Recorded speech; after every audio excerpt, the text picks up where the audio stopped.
Штипјанецот Мите Гацов е единствениот жител од македонскиот исток одгледувач на бонсаи, јапонските минијатурни дрвца. Трпеливоста, толеранцијата, разбирањето и неважното нешто, спокојот и хармонијата во семејниот живот, Мите им го должи токму на овие прекрасни творби на природата. Тоа е една голема љубов. За да одгледаш бонсаи треба многу да бидеш упорен.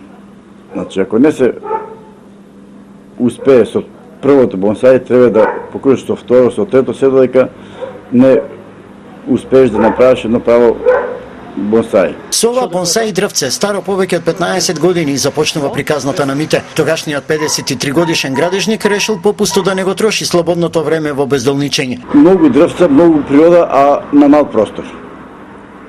Тоа, читајќи литература нешто, видов во еден списание бонсаи и решив да покушам да одгледувам бонсаи. Овие дрвца се моите миленичења, објаснува сега 68 годишниот бонсаи мајстор. Дрвцата бараат исклучително внимание, не трпат гласна музика, тропски температури, сонце, но не сакаат ниту сибирска зима, а посебно не лет. Интересно е, подвлекува нашиот соговорник, дека младите имаат интерес да одгледуваат бонсаи. Има луѓе кои доаѓаат тука, контактираат, гледаат, дури се интересираат. Да, се интересираат, има и тоа млади дечки.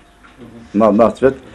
Дури тука ми ги донасат некои, ако се засуши, го донесат за месец-два, јас да го почувам, да го оправам, да го вратам во живот. Најстарото бонсаи во градината на Мита и меѓу најстарите во Македонија е овој да. Повеќе од 30 години е во оваа саксија, дарувајќи ја несебично филозофијата на хармоничниот однос помеѓу природата и човекот, нешто што толку ни е потребно во ова време.